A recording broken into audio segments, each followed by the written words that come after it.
उसके साथ उसे खड़ा हुआ वहां पे देखता है तो उसके पैरों तले जमीन खिसक जाती है और वो अपना आपा खो देता है और वो एक ऐसा कांड कर देता है जिसने कभी किसी की कल्पना नहीं की होती है। दोनों ने पहले 3 साल पहले लव मैरिज की थी और उस लव मैरिज का अंजाम ऐसा होगा किसी ने कभी सपना में नहीं सोचा होगा।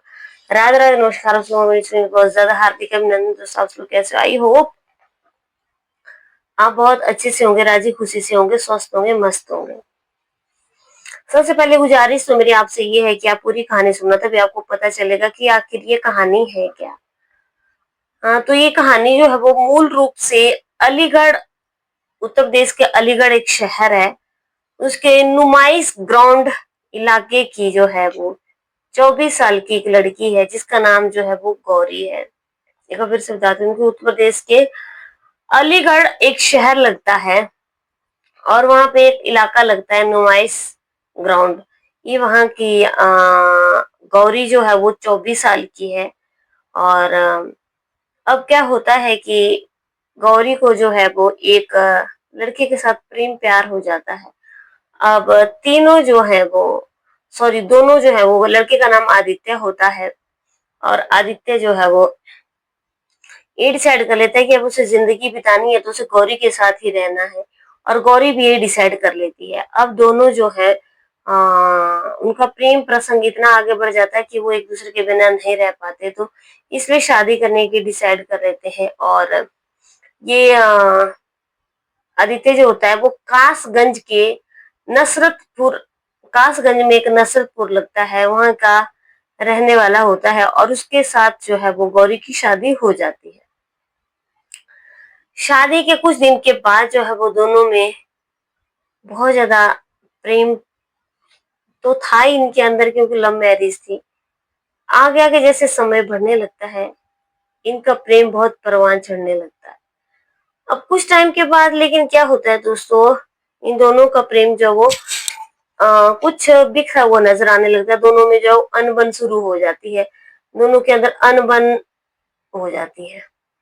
अब 26 जून को, हाँ, ये भी अभी एक आदित्य का फुफेरा भाई है, अ, जिसका नाम करण है, जो कि गौरी का देवर लगता है और हसनपुर बारू का रहने वाला है।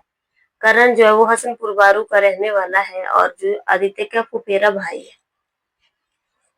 अब इसके साथ जो है वो गौरी की बातचीत होना शुरू हो जाती है और उनके बातचीत का सिलसिला दोस्ती में हो जाता है और दोस्ती जो है वो प्यार में बदल जाती है। अब प्यार में बदल जाती है तो एक दूसरे के बिना नहीं रह पाते हैं और अब एक दूसरे से मिलने की प्रक्रिया शुरू हो जाती है।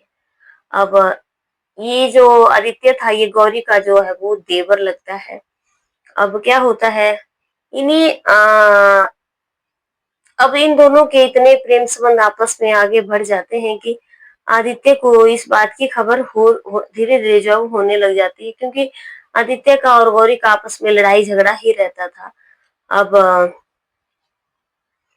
अब क्या होता है, जैसे जैसे समय आगे बढ़ने लगता है, ये जो गौरी है ये साफ मना कर देती है कि वो आदित्य के साथ जो है वो जिंदगी को नहीं गुजार सकती है। कहाँ इन लोग दोनों ने जो है वो 3 साल पहले एक साथ रहने का सपना देखा था और कहाँ अब इनके बीच लड़ाइयां इतनी ज्यादा बढ़ जाती हैं कि इनके बीच अनबन शुरू हो जाती है। और अब गौरी जो है वो आदित्य के साथ रहना नहीं चाहती है, और क्योंकि अब गौरी को जो है वो अपने देवर से प्यार हो गया जिसका नाम करण है। अब करण जो है वो गौरी को लेकर वहां से चला जाता है, क्योंकि इन दोनों के बीच में लड़ाई रहती है। तो करण जो है वो मौके का फायदा उठाता है और गौरी को अपने साथ जो है वो अपने मौसी के गांव ले जाता है। मौसी का जो गांव है वह सहपऊ सहपऊ के नगला कली पहुंच जाता है। सहपऊ के नगला कली में मौसी का गांव है, जहाँ पे करण जो है वो गौरी को लेकर के पहुंच जाता है। अब ये दोनों वहां पे रहना शुरू करते हैं, धीरे धीरे आराम से रह रहे होते हैं। वक्त आगे बढ़ रहा होता है, दोनों बहुत ज्यादा आपस में खुश होते हैं। अब ये जो पीछे पति होता है आदित्य, जब इसको ये खबर लगती है कि आ, गौरी घर पे नहीं है, तो उसकी काफी खोजबीन करता है और हर जगह हर रिश्तेदार के घर में वो पता करता है और जो गौरी के भी रिश्तेदार होते हैं उनके घर में पता करता है, लेकिन उसे पता नहीं चलता और वो अपने 2 और कोई जानने वाले उनको पीछे छोड़ देता है पता करने के लिए। तो उसको पता चलता है कि वह जो है वो अ, करण के साथ रह रही है। और तो वो अब आदित्य जो है वो अपने 3 दोस्तों को लेकर के बाइक पर अचानक करण के मौसी के घर पहुंच जाता है। अब जब करण के मौसी के घर आदित्य पहुंचता है तो यहाँ दोपहर करीब 2:30 बजे का वक्त रहा होगा। और ये दोनों जो है वो करण और गौरी घर के चबूतरे पर खड़े हुए थे और घर के चबूतरे के ऊपर खड़े हुए आपस में बात कर रहे थे। और अब आदित्य ने जो है वो उनको देख लिया और उनको देख करके वो अपना आपा खो देता है, एकदम उग्र रूप हो जाता है। और इस दौरान आदित्य और करण जो है इनके बीच कहा-सुनी हो जाती है और धीरे-धीरे इनका झगड़ा होने लगता है। और झगड़ा इनका इतना ज़्यादा बढ़ जाता है कि ये जो है वो झगड़ा करते-करते घर के सामने एक खेत होता है, उस खेत में चले जाते हैं। अब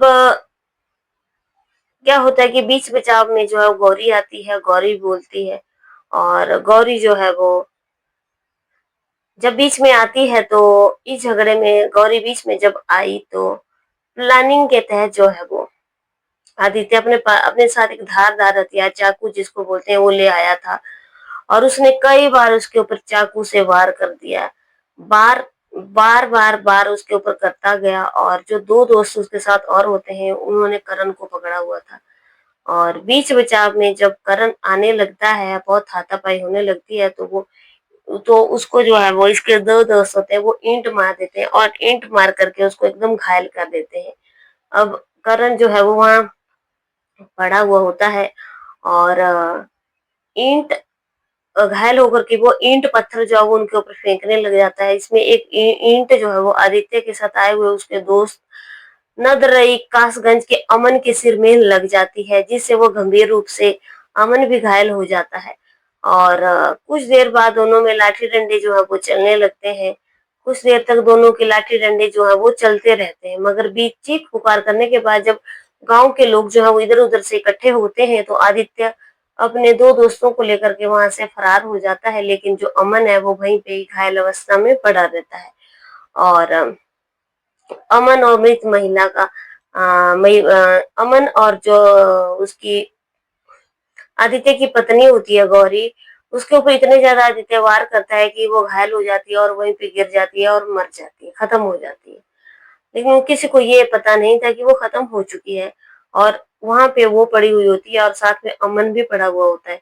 जब गांव के लोग वहां पे आते हैं तो पुलिस को फोन करते हैं। पुलिस की टीम आनन फानन में यहाँ पे आती है और सीएचसी में घायलों को ले जाती है, जहाँ पे अमन को आगरा रेफर कर दिया जाता है। और सिर में गंभीर चोट आने के कारण उसकी भी रास्ते में जो है वो मृत्यु हो जाती है, वो आगरा में नहीं पहुंच पाता है।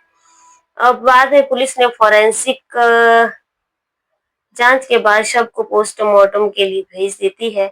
वहीं पुलिस टीम फरार आरोपियों की तलाश में जुट जाती है। अब क्या होता है दोस्तों कि